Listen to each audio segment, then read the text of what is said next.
Komisi Pemilihan Umum Provinsi Sumatera Selatan telah menetapkan daftar pemilih sementara atau DPS untuk Provinsi Sumsel sebanyak 6.370.484 mata pilih.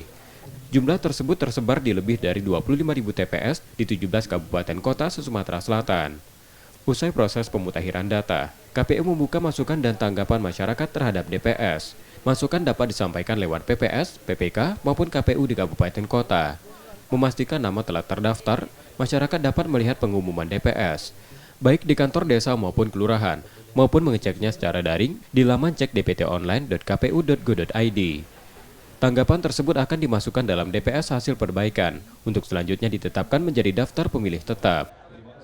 DPS HP sedang berproses sekarang. Saat ini tepat pukul 13 kami 6 secara akan ada resmi mengumumkan bahwa DPS HP, kegiatan kemudian kita akan pemungutan suara tetapkan telah di bulan tutup Juli dan DPT. akan dilanjutkan dengan rapat Ada potensi penghitungan bertambah suara. atau kurang?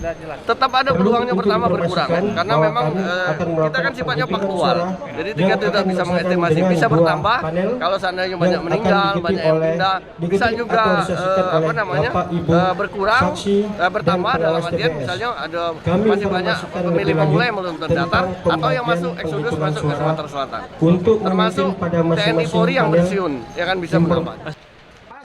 Jumlah DPS masih sangat mungkin berubah. Adanya mata pilih yang berkurang karena ada warga yang meninggal dunia atau menjadi anggota TNI Polri.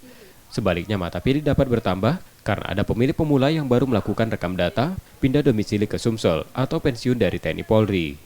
M. Rizky Nurmizan, Kompas TV, Palembang, Sumatera Selatan.